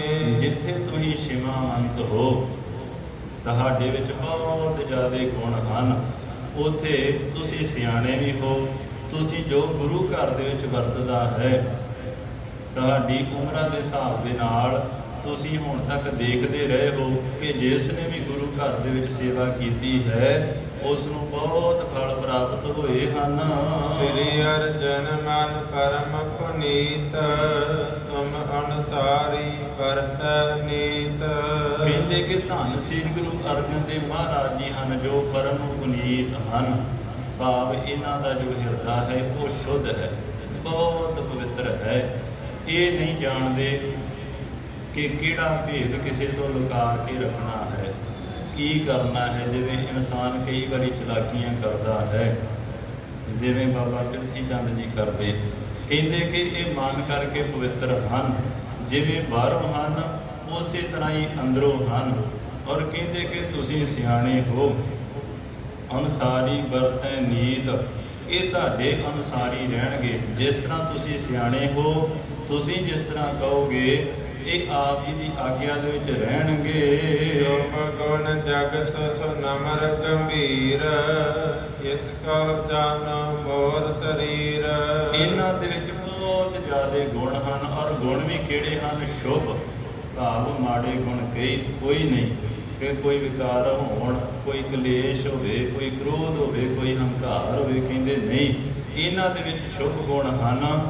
ਔਰ ਇਸ ਕੋ ਜਾਨੋ ਮੋਰ ਸਰੀਰ, ਇਹਨਾਂ ਨੂੰ ਤੁਸੀਂ ਸਾਡਾ ਹੀ ਸਰੀਰ ਜਾਣਨਾ ਹੈ। ਰਹਾ ਪੁਜਾ ਨਿਰਵਾਹੋ ਸਦਾ ਰਾਖੋ ਚੇਤਨਾ ਵਿਸਾਰੋ ਕਦਾ। ਔਰ ਸਤਿਗੁਰੂ ਜੀ ਨੇ ਬਚਨ ਕੀਤੇ ਕਿ ਭਾਈ ਇਹਨਾਂ ਦੀ ਬਾਂਹ ਫੜਨੀ ਹੈ, ਕਿਉਂਕਿ ਇਨਸਾਨ ਜਦੋਂ ਇਸ ਧਰਤੀ ਤੋਂ ਜਾਂਦਾ ਹੈ ਨਾ, ਚਾਹੇ ਆਪਾਂ ਦੁਨਿਆਵੀ ਤੌਰ ਤੇ ਦੇਖ ਲਈਏ ਤੇ ਪਿਤਾ ਦਾ ਫਰਜ਼ ਹੁੰਦਾ ਹੈ ਕਿ ਇਹ ਮੇਰਾ ਬੱਚਾ ਹੈ। ਸਤਿਗੁਰੂ ਜੀ ਨੇ ਗੋਤਾ ਗੱਦੀ ਭਾਵੇਂ ਬਖਸ਼ ਦਿੱਤੀ ਏ, ਔਰ ਫਿਰ ਵੀ ਉਹ ਜਾਣਦੇ ਹਨ ਕਿ ਸਰੀਰ ਕਰਕੇ ਹਾਲੇ ਧੰਨ ਸ੍ਰੀ ਗੁਰੂ ਅਰਜਨ ਦੇਵ ਮਹਾਰਾਜ ਜੀ ਛੋਟੇ ਹਨ। ਔਰ ਜੋ ਬਾਬਾ ਮੋਹਨ ਜੀ ਨੇ, ਬਾਬਾ ਮੋਹਰੀ ਜੀ ਨੇ, ਇਹ ਵੱਡੇ ਨੇ, ਸਿਆਣੇ ਹਨ, ਇਹਨਾਂ ਦੁਨੀਆਦਾਰੀ ਵੇਖੀ ਹੈ। ਔਰ ਸਤਿਗੁਰੂ ਜੀ ਕਹਿੰਦੇ ਗੋਹੋ ਭੁਜਾ, ਇਹਨਾਂ ਦੀ ਬਾਂਹ ਫੜੋ ਔਰ ਰਾਖੋ ਚੇਤਨਾ ਵਿਸਾਰੋ ਕਦਾ। ਔਰ ਆਪਣੇ ਚਿੱਤ ਦੇ ਵਿੱਚ ਰਹਿਣਾ ਰੱਖਣਾ ਹੈ, ਸਦਾ ਹੀ ਇਹਨਾਂ ਦੀ ਸਹਾਇਤਾ ਕਰਨੀ ਹੈ। ਸੁਨਤ ਮੋਹਰੀ ਨੇ ਤੇ ਸਮੋ ਗਾਹੀ ਬਾਂਹ ਕਰ ਕੈ ਗੁਰ ਨਮੋ। ਜਦੋਂ ਸਤਿਗੁਰੂ ਜੀ ਨੇ ਬਚਨ ਕੀਤੇ ਤੇ ਬਾਬਾ ਮੋਹਰੀ ਜੀ ਤਿੰਨਾਂ ਨੇ ਕੀ ਕੀਤਾ? ਧੰਨ ਸ੍ਰੀ ਗੁਰੂ ਅਰਜਨ ਦੇਵ ਮਹਾਰਾਜ ਜੀ ਦੀ ਬਾਂਹ ਫੜ ਲਈ ਉਹਨਾਂ ਨੇ। ਉਸੇ ਸਮੇਂ ਕੋਲ ਜੂ ਖੜੇ ਸੀ ਔਰ ਬਾਂਹ ਫੜ ਕੇ ਕੀ ਕੀਤਾ? ਕਹਿੰਦੇ ਕਿ ਗਹੀ ਬਾਂਹ ਕਰ ਕੈ ਗੁਰ ਨਮੋ। ਸਤਿਗੁਰੂ ਸੱਚੇ ਪਾਤਸ਼ਾਹ ਮਹਾਰਾਜ ਜੀ ਨੂੰ ਨਮਸਕਾਰ ਕੀਤੀ ਹੈ। ਨਿਜ ਸਿਰ ਪਰ ਸੋ ਧਾਰਨ ਕਰੀ ਬਾਣੀ ਕਹਿਤ ਮ੍ਰਿਦਲ ਰਸ ਭਰੀ। ਔਰ ਧੰਨ ਸ੍ਰੀ ਗੁਰੂ ਅਰਜਨ ਦੇਵ ਮਹਾਰਾਜ ਜੀ ਦੀ ਬਾਂਹ ਫੜ ਲਈ ਔਰ ਬਾਣੀ ਮਿਰਦੁਲ ਭਰੀ, ਰਸ ਭਰੀ ਕਹੀ। ਕਿਹੜੀ ਬਾਣੀ ਕਹੀ? ਬਾਂਹ ਫੜ ਕੇ ਤੇ ਹੱਥ ਆਪਣੇ ਸੀਸ ਦੇ ਉੱਪਰ ਰੱਖ ਲਿਆ ਧੰਨ ਸ੍ਰੀ ਗੁਰੂ ਅਰਜਨ ਦੇਵ ਮਹਾਰਾਜ ਜੀ ਦਾ, ਔਰ ਕਿਹਾ ਕਿ ਸਤਿਗੁਰੂ ਜੀ ਜਿਸ ਤਰ੍ਹਾਂ ਆਪ ਸੀ ਉਸੇ ਤਰ੍ਹਾਂ ਹੀ ਧੰਨ ਸ੍ਰੀ ਗੁਰੂ ਅਰਜਨ ਦੇਵ ਮਹਾਰਾਜ ਹਨ। ਕਿਰਪਾ ਕਰਿਓ, ਦਇਆ ਕਰਿਓ, ਜਿਵੇਂ ਤੁਸੀਂ ਰਹਿਮਤਾਂ ਵਰਸਾਈਆਂ ਸਾਡੇ ਸੀਸ ਦੇ ਉੱਪਰ, ਤੁਹਾਡਾ ਹੱਥ ਰਿਹਾ ਸਦਾ। ਤੁਸੀਂ ਕਹਿ ਰਹੇ ਹੋ ਕਿ ਇਹਨਾਂ ਦੀ ਅਸੀਂ ਬਾਂਹ ਫੜਨੀ ਹੈ, ਪਰ ਅਸੀਂ ਇਹਨਾਂ ਦੀ ਬਾਂਹ ਫੜ ਕੇ ਇਸ ਸੰਸਾਰ ਸਮੁੰਦਰ ਤੋਂ ਪਾਰ ਹੋਣਾ ਹੈ। ਸਾਡਾ ਪਾਰ ਉਤਾਰਾ ਫੇਰ ਹੋਣਾ ਹੈ। ਔਰ ਕਹਿੰਦੇ ਕਿ ਇਸ ਤਰ੍ਹਾਂ ਰਸ ਭਰੀ ਬਾਣੀ ਸਤਿਗੁਰੂ ਜੀ ਨੂੰ ਕਹਿ ਰਹੇ ਹਨ। ਜਬ ਤੇ ਪਿਤ ਕੀ ਆਇਸ ਭਈ ਮੈਂ ਸ਼ਰਧਾ ਤਪ ਤੇ ਧਰ ਲਈ। ਜਦੋਂ ਦੀ ਪਿਤਾ ਗੁਰਦੇਵ ਜੀ ਨੇ ਸਾਨੂੰ ਆਇਸ ਕੀਤੀ ਸੀ ਨਾ, ਸ੍ਰੀ ਗੁਰੂ ਅਮਰਦਾਸ ਮਹਾਰਾਜ ਜੀ ਨੇ ਤੁਹਾਡੇ ਪ੍ਰਤੀ, ਕਿ ਇਹਨਾਂ ਨੂੰ ਤੇ ਸਾਨੂੰ ਇੱਕ ਸਰੂਪ ਜਾਣਨਾ ਹੈ। ਕਹਿੰਦੇ ਕਿ ਉਸ ਸਮੇਂ ਦੀ ਹੀ ਮੇਰੇ ਅੰਦਰ ਬਹੁਤ ਸ਼ਰਧਾ ਹੈ। ਸਤਿਗੁਰ ਰੂਪ ਪ੍ਰਿਥਮ ਤੁਮ ਭਏ ਬੰਦਨੀਏ ਸਭ ਤੇ ਵੱਡ ਥਾਏ। ਕਹਿੰਦੇ ਕਿ ਇਸ ਤੋਂ ਪਹਿਲਾਂ ਤੁਸੀਂ ਸਤਿਗੁਰੂ ਜੀ ਦਾ ਰੂਪ ਹੋਗੇ, ਭਾਵ ਧੰਨ ਸ੍ਰੀ ਗੁਰੂ ਅਮਰਦਾਸ ਮਹਾਰਾਜ ਜੀ ਦਾ ਰੂਪ ਹੋ ਗਏ ਔਰ ਆਪ ਸਾਡੇ ਬੰਦਨੀਏ ਹੋ, ਪੂਜਨੀਕ ਹੋ ਔਰ ਤੁਸੀਂ ਸਭ ਤੋਂ ਵੱਡੇ ਹੋ। ਆਪ ਤੁਮ ਜਿਸੈ ਬਿਠਾਵੋ ਆਪ, ਜਗ ਗੁਰਤਾ ਵਡਿਆਈ ਥਾਪ। ਹੁਣ ਤੁਸੀਂ ਜਿਨ੍ਹਾਂ ਨੂੰ ਗੁਰਤਾ ਗੱਦੀ ਦੇ ਕੇ ਜਾਓਗੇ, ਗੁਰਤਾ ਗੱਦੀ ਦੇ ਉੱਪਰ ਬਿਠਾ ਕੇ ਜਾਓਗੇ, ਜਿਨ੍ਹਾਂ ਨੂੰ ਵੀ ਗੱਦੀ ਦੇ ਉੱਪਰ ਬਿਠਾ ਕੇ ਤੁਸੀਂ ਗੁਰਤਾ ਗੱਦੀ ਦੇਣੀ ਹੈ ਔਰ ਜਿਨ੍ਹਾਂ ਨੂੰ ਵੀ ਬਖਸ਼ਿਸ਼ਾਂ ਕਰਕੇ ਨਿਵਾਜਣਾ ਹੈ। ਤੁਮ ਸਮ ਪੂਜਨੀਏ ਸਭ ਕੇਰੇ, ਇਸ ਪ੍ਰਕਾਰ ਦ੍ਰਿੜ ਸ਼ਰਧਾ ਮੇਰੇ। ਔਰ ਜੋ ਵੀ ਗੁਰਤਾ ਗੱਦੀ ਦੇ ਉੱਪਰ ਬੈਠੇਗਾ ਉਹ ਤੁਹਾਡੇ ਸਮ, ਤੁਮ ਸਮ ਪੂਜਨੀਏ ਸਭ ਕੇਰੇ, ਉਹਨਾਂ ਨੂੰ ਤੁਹਾਡੇ ਸਮ ਪੂਜਾਂਗੇ। ਇਸ ਪ੍ਰਕਾਰ ਦ੍ਰਿੜ ਸ਼ਰਧਾ ਮੇਰੇ, ਐਸੀ ਸ਼ਰਧਾ ਸਾਡੇ ਹਿਰਦੇ ਦੇ ਵਿੱਚ ਹੈ। ਧੰਨ ਮੋਹਰੀ ਸਤਿਗੁਰ ਕਹਿਆ, ਪੁਨ ਸ੍ਰੀ ਅਰਜਨ ਕੀ ਦਿਸ਼ ਲਾਹਿਆ। ਸਤਿਗੁਰੂ ਰਾਮਦਾਸ ਮਹਾਰਾਜ ਕਹਿੰਦੇ ਕਿ ਮੋਹਰੀ ਜੀ ਤੁਸੀਂ ਧੰਨ ਹੋ। ਕਿਉਂ ਧੰਨ ਕਿਹਾ? ਕਿਉਂਕਿ ਉਹਨਾਂ ਨੇ ਕਿਹਾ ਕਿ ਅਸੀਂ ਤੁਹਾਡਾ ਸਰੂਪ ਜਾਣਾਂਗੇ। ਔਰ ਅੱਜ ਵੀ ਜਿਹੜੇ ਗੁਰੂ ਕੇ ਸਿੱਖ, ਗੁਰੂ ਕੇ ਪਿਆਰੇ ਸੰਗਤ ਜਾਣਦੀ ਹੈ ਕਿ ਸਾਹਿਬ ਸ੍ਰੀ ਗੁਰੂ ਗ੍ਰੰਥ ਸਾਹਿਬ ਪਿਤਾ ਮਹਾਰਾਜ ਸਤਿਗੁਰੂ ਜੀ ਦਾ ਸਰੂਪ ਹਨ, ਉਹ ਵੀ ਧੰਨ ਹਨ। ਔਰ ਜਿਹੜੇ ਕਹਿੰਦੇ ਨੇ ਕਿ ਭਾਈ ਇਹ ਕਹਿਣ ਮਾਤਰ ਦੀਆਂ ਗੱਲਾਂ ਨੇ, ਫਿਰ ਉਹਨਾਂ ਦੇ ਬਾਬਤ ਆਪਾਂ ਕੀ ਕਹਿ ਸਕਦੇ ਹਾਂ? ਇਸ ਤਰ੍ਹਾਂ ਸਤਿਗੁਰੂ ਜੀ ਕਹਿੰਦੇ ਕਿ ਮੋਹਰੀ ਜੀ ਤੁਸੀਂ ਧੰਨ ਹੋ। ਸੁਦਾ ਸਰੋਵਰ ਮੋਰ ਸਰੀਰ, ਕਿਸ ਕੀ ਟਹਿਲ ਕਰਹੁ ਵੱਡ ਧੀਰ। ਹੁਣ ਇੱਥੇ ਗੱਲ ਆ ਗਈ ਹੈ ਸੁਦਾ ਸਰੋਵਰ, ਭਾਵ ਅੰਮ੍ਰਿਤਸਰ ਸਾਹਿਬ ਜੋ ਸਰੋਵਰ ਹੈ। ਇੱਥੇ ਗੱਲ ਕਹਿਣੀ ਬਣਦੀ ਹੈ ਜਿਹੜੇ ਅੱਜ ਨਿੰਦਦੇ ਨੇ ਕਿ ਭਾਈ ਸਰੋਵਰ ਦੇ ਵਿੱਚ ਇਸ਼ਨਾਨ ਕਰਨ ਦਾ ਕੀ ਲਾਭ ਹੈ। ਕਵੀ ਜੀ ਕਹਿ ਰਹੇ ਨੇ ਕਿ ਸਤਿਗੁਰੂ ਜੀ ਨੇ ਕੀ ਕਿਹਾ ਹੈ ਕਿ ਸੁਦਾ ਸਰੋਵਰ ਮੋਰ ਸਰੀਰ, ਕਿ ਭਾਵ ਜੋ ਅੰਮ੍ਰਿਤਸਰ ਸਾਹਿਬ ਦੇ ਵਿੱਚ ਸਰੋਵਰ ਹੈ, ਧੰਨ ਸ੍ਰੀ ਗੁਰੂ ਰਾਮਦਾਸ ਪਾਤਸ਼ਾਹ ਮਹਾਰਾਜ ਕਹਿ ਰਹੇ ਨੇ ਕਿ ਉਹ ਸਾਡਾ ਸਰੀਰ ਹੈ। ਔਰ ਜਿਹਨੇ ਇਸ਼ਨਾਨ ਕਰ ਲਿਆ, ਜਿਹਨੇ ਦਰਸ਼ਨ ਕਰ ਲਏ, ਮੰਨ ਲਓ ਜੇ ਦਰਸ਼ਨ ਕਰ ਲਏ, ਧੰਨ ਸ੍ਰੀ ਗੁਰੂ ਅਮਰਦਾਸ ਰਾਮਦਾਸ ਪਾਤਸ਼ਾਹ ਮਹਾਰਾਜ ਜੀ ਦੀ ਸ਼ੋਭ ਪ੍ਰਾਪਤ ਕਰ ਲਈ। ਔਰ ਜਿਹੜਾ ਕਹਿੰਦਾ ਹੈ ਕਿ ਭਾਈ ਇਹਦੇ ਵਿੱਚ ਇਸ਼ਨਾਨ ਕਰਨ ਦਾ ਕੋਈ ਲਾਭ ਨਹੀਂ, ਉਸ ਤੋਂ ਵੱਡਾ ਅਸੀਂ ਤੇ ਮੰਨਦੇ ਹਾਂ ਕਿ ਅਭਾਗਾ ਬੰਦਾ ਭਾਈ ਕੋਈ ਨਹੀਂ ਹੋ ਸਕਦਾ। ਰਾਮਦਾਸ ਸਰੋਵਰ ਨਾਤੇ ਸਭ ਉਤਰੇ ਪਾਪ ਕਮਾਤੇ, ਚਾਹੇ ਉੱਥੇ ਗੁਰਬਾਣੀ ਦੇ ਅੰਮ੍ਰਿਤ ਦੀ ਸਰੋਵਰ ਦੀ ਗੱਲ ਕੀਤੀ ਹੈ, ਪਰ ਸਤਿਗੁਰੂ ਜੀ ਕਹਿ ਰਹੇ ਨੇ ਕਿ ਜੋ ਅੰਮ੍ਰਿਤ ਸਰੋਵਰ ਹੈ ਉਹ ਸਾਡਾ ਸਰੀਰ ਹੈ। ਤਿਸ ਕੀ ਟਹਿਲ ਕਰੋ ਵੱਡ ਧੀਰ, ਭਾਵ ਉਸ ਦੀ ਕਾਰ ਸੇਵਾ ਅਜੇ ਚੱਲ ਰਹੀ ਸੀ। ਔਰ ਸਤਿਗੁਰੂ ਜੀ ਕਹਿੰਦੇ ਬੜੀ ਧੀਰਜ ਦੇ ਨਾਲ, ਨਿਮਰਤਾ ਦੇ ਨਾਲ ਉਸ ਦੀ ਕਾਰ ਸੇਵਾ ਦੇ ਵਿੱਚ ਲੱਗੇ ਰਹਿਓ। ਜਗ ਮੈਂ ਬੜ ਹੋਏ ਬਖਿਆਤ, ਮੁਕਤ ਭਗਤ ਸੰਗਤ ਕੋ ਦਾਤ। ਕੋਈ ਸਮਾਂ ਆਵੇਗਾ ਜਗ ਦੇ ਵਿੱਚ ਬਖਿਆਤ ਹੋਵੇਗਾ ਇਹ ਜੋ ਅੰਮ੍ਰਿਤਸਰ ਦਾ ਸਰੋਵਰ ਹੈ, ਤੇ ਹਿਸਾਬ ਲਾ ਲਓ ਉਹ ਸਮਾਂ ਤੇ ਹੁਣ ਦਾ ਸਮਾਂ। ਅਸੀਂ ਜਾਂਦੇ ਹਾਂ, ਸੰਗਤ ਘੰਟਿਆਂ ਬੱਧੀ ਖੜੀ ਰਹਿੰਦੀ ਹੈ ਲਾਈਨਾਂ ਦੇ ਵਿੱਚ, 2-2 3-3 ਘੰਟੇ ਕਈ ਵਾਰੀ ਲੱਗ ਜਾਂਦੇ ਨੇ ਦਰਸ਼ਨ ਕਰਨ ਨੂੰ ਸਤਿਗੁਰੂ ਜੀ ਦੇ ਦਰ ਤੇ ਜਾਈਏ। ਜਿਹੜੇ ਜਾਂਦੇ ਨੇ ਉਹਨਾਂ ਨੂੰ ਪਤਾ ਹੈ। ਔਰ ਕਹਿੰਦੇ ਸਮਾਂ ਪਾ ਕੇ ਬਖਿਆਤ ਹੋਵੇਗਾ। ਔਰ ਇਹ ਸਥਾਨ ਐਸਾ ਹੈ ਜਿਸ ਚੀਜ਼ ਨੂੰ ਇਨਸਾਨ ਲੋੜਦਾ ਹੈ, ਮੁਕਤ ਭੁਗਤ ਜੁਗਤ। ਔਰ ਕਹਿੰਦੇ ਇਹ ਸਾਰੀਆਂ ਹੀ ਚੀਜ਼ਾਂ ਹਨ ਜੋ ਇਸ ਦੇ ਵਿੱਚੋਂ ਸਭ ਨੂੰ ਮਿਲ ਜਾਵਣਗੀਆਂ। ਸ੍ਰੀ ਗੁਰ ਅਮਰਦਾਸ ਕੀ ਆਇਸ, ਰਹਿ ਖਨਤ ਹਮ ਸਭ ਸੁਖ ਦਾਏ ਸੋ। ਸ੍ਰੀ ਗੁਰੂ ਅਮਰਦਾਸ ਪਾਤਸ਼ਾਹ ਮਹਾਰਾਜ ਜੀ ਨੇ ਆਗਿਆ ਕੀਤੀ ਸੀ ਸਾਨੂੰ ਕਿ ਤੁਸੀਂ ਜਾ ਕੇ ਉੱਥੇ ਤਾਲ ਬਣਵਾਉਣਾ ਕਰੋ। ਔਰ ਸਤਿਗੁਰੂ ਜੀ ਦੀ ਆਗਿਆ ਪਾ ਕੇ ਅਸੀਂ ਉੱਥੇ ਜਾ ਕੇ ਇਹ ਤਾਲ ਦੀ ਕਾਰ ਸੇਵਾ ਆਰੰਭ ਕੀਤੀ। ਰਹੇ ਖਨਤ ਹਮ ਸਭ ਸੁਖ ਦਾਏ, ਸੁਖ ਦਾਏ ਸੋ। ਔਰ ਕਹਿੰਦੇ ਉਸ ਦੀ ਸੇਵਾ ਕਰਦੇ ਰਹੇ। ਔਰ ਜਿਨ੍ਹੇ ਜਿਨ੍ਹੇ ਵੀ ਸੇਵਾ ਕੀਤੀ ਹੈ ਉਹਨਾਂ ਨੇ ਸੁਖ ਪ੍ਰਾਪਤ ਕੀਤੇ ਹਨ। ਜਾਂ ਦਿਸਤੇ ਸੋ ਪਾਣ ਬਣਾਵਾ, ਹਰ ਮੰਦਰ ਸੁੰਦਰ ਉਸਰਾਵਾ। ਸਤਿਗੁਰੂ ਜੀ ਕਹਿੰਦੇ ਸੁੰਦਰ ਤਰੀਕੇ ਦੇ ਨਾਲ ਉਸ ਦੀ ਸੇਵਾ ਕਰੋ ਔਰ ਚਾਰੇ ਪਾਸਿਆਂ ਤੋਂ ਸੁੰਦਰ ਪੌੜ ਵਧੀਆ ਬਣਾਓ। ਔਰ ਉਹ ਸੁੰਦਰ ਪੁੜ ਇਸ ਲਈ ਬਣਾਓ ਕਿਉਂਕਿ ਜੋ ਸੰਗਤ ਆਵੇ ਉਸ ਦੇ ਵਿੱਚ ਇਸ਼ਨਾਨ ਕਰੇ, ਕਿਸੇ ਨੂੰ ਕਿਸੇ ਪ੍ਰਕਾਰ ਦੀ ਕੋਈ ਤੰਗੀ ਨਾ ਹੋਵੇ ਤੇ ਉਹਦੇ ਵਿੱਚ ਹਰ ਮੰਦਰ ਉਸਰਾਵੋ। ਹਰ ਤੋਂ ਭਾਵ ਪਰਮੇਸ਼ਰ ਅਕਾਲ ਪੁਰਖ ਵਾਹਿਗੁਰੂ, ਉਸ ਦੇ ਮੰਦਰ ਨੂੰ ਬਣਾਉਣਾ ਕਰੋ ਕਿਉਂਕਿ ਪਹਿਲਾਂ ਬੜੇ ਮੰਦਰ ਬਣੇ ਜਿਨ੍ਹਾਂ ਮੰਦਰਾਂ ਦਾ ਆਪਾਂ ਨਾਮ ਨਹੀਂ ਲੈ ਸਕਦੇ।